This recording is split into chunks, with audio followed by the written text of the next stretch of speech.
The sound of expensive shoes echoed through the marble hallways of Blake Harrison's penthouse. He had just gotten home from another 14-hour workday at his billion-dollar tech empire.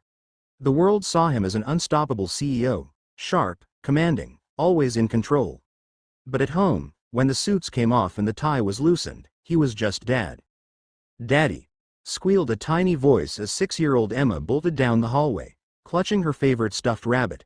Her golden curls bounced with every step, and in that moment, the man who commanded boardrooms melted into nothing more than a father who wanted to scoop up his little girl.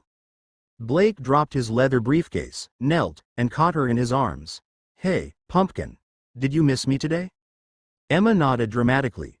"I counted 300 minutes. That's how long you were gone." He laughed softly. 300 minutes, huh? That's a lot of missing." Her innocent eyes sparkled. "But you're here now. That's all that matters." And just like that, the weight of corporate deals, deadlines, and investor calls faded into the background. But there was a problem. The company's annual gala was coming up. A black tie event where reputation mattered more than profit margins. Every shareholder, every competitor, every powerful figure in the industry would be there. And Blake knew how people whispered behind his back. The single dad who can conquer the world but can't keep a woman by his side. It shouldn't have mattered. But in his world, perception was power. And walking in alone, again, would only fuel the narrative that Blake Harrison was too broken, too unavailable, too difficult to love. That night, after tucking Emma into bed, Blake sat alone at his desk, staring at the city skyline. His assistant's voice echoed in his head. "Sir, you need to bring someone. A date. At least for appearances." And that's when he made a decision that surprised even him. He opened his laptop, clicked on a discreet website, and filled out a request. A professional companion. Someone polished, graceful, who could play the part of his girlfriend for one night. No strings. No complications. He hit submit. The night of the gala arrived. Blake looked impeccable in his tailored black tux, but he felt a strange nervousness he hadn't felt in years. When the elevator doors opened, his date stepped out, and the air seemed to shift. Her name was Claire. She wasn't the type of woman who announced herself with flashy beauty or designer labels. Instead, she carried a quiet elegance, deep green eyes, a smile that felt like warmth after a winter storm, and a confidence that wasn't forced. She wore a simple navy gown that somehow looked more stunning than any jewel-covered dress in the room. "You must be Mr. Harrison," she said softly, extending her hand. He shook it, surprised by the steadiness of her gaze. "Blake," he corrected. "Thank you for coming." The deal was simple. She'd be his date, help him navigate the gossip-filled ballroom, and disappear at the end of the night. But nothing about that evening went according to plan.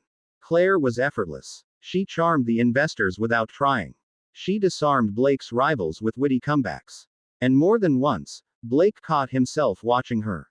Not because she was playing her role perfectly, but because she didn't seem to be playing a role at all. She was just herself. And when they danced, something unspoken sparked between them.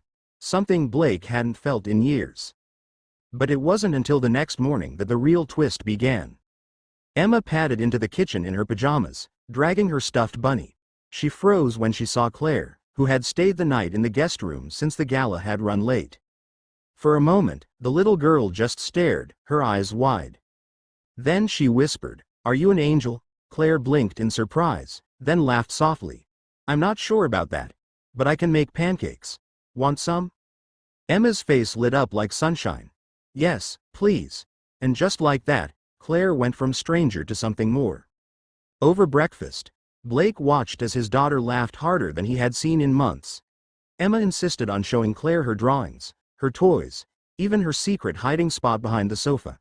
And when Claire braided Emma's hair with gentle hands, Emma looked up at her father and said words that pierced straight through him. "Daddy, can she stay forever?" Blake froze. The question wasn't part of the plan. Claire wasn't supposed to matter. She wasn't supposed to become real. But in that moment, he saw something in his daughter's eyes, something he hadn't given her in years. A glimpse of a mother's love. Days turned into weeks. Blake told himself Claire's presence was temporary, but life had other plans. She came around, just to visit Emma. They baked cookies. They went to the park. She sat through Emma's endless puppet shows and applauded like it was Broadway. And little by little, Blake found himself lowering the walls he had built around his heart. One evening, after Emma had gone to bed, Blake and Claire sat on the balcony, sipping wine. The city lights stretched endlessly below them. "You weren't what I expected," Blake admitted quietly. Claire smiled faintly. "What did you expect? A perfect mask. Someone pretending to fit into my world. But you're real. And I think that terrifies me more than anything." Her gaze softened. "Maybe what terrifies you is that you're allowed to want more than board meetings and empty houses." For the first time in years, Blake didn't feel like a CEO. He felt like a man. A father. A human being who longed for something simple. Connection. But just when things began to feel right, the past came crashing back. One afternoon, Emma's teacher pulled Blake aside after school. "She drew a picture today," the teacher explained. "It's of you, her, and another woman. She called her mommy Claire." The words hit Blake like a storm. That night, he told Claire they had to talk. "This was never supposed to go this far," he said, pacing. "You were supposed to help me for one night. And now, Emma thinks you're her mother." Claire's eyes glistened, but her voice stayed steady. "And what do you think, Blake?" He swallowed hard. His whole life had been about control, controlling outcomes, controlling risk. But this was uncontrollable. He hesitated. "I think I don't know how to let you go." The emotional climax came a week later, when Emma got sick with a high fever. Blake panicked. Board meetings, stock prices, nothing mattered. He sat by her bed, wiping her forehead, his strong hands trembling with helplessness.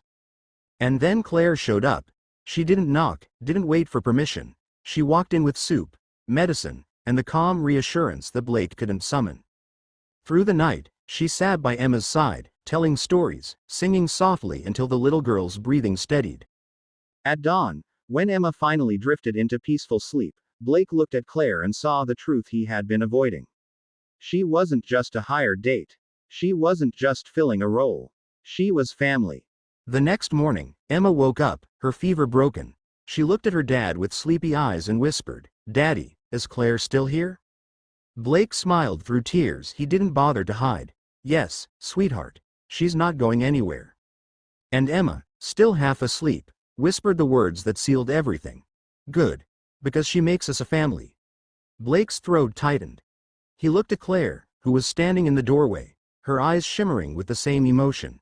And for once in his life, Blake Harrison, the powerful CEO who had built an empire, realized that the greatest thing he would ever build was right here, in this room.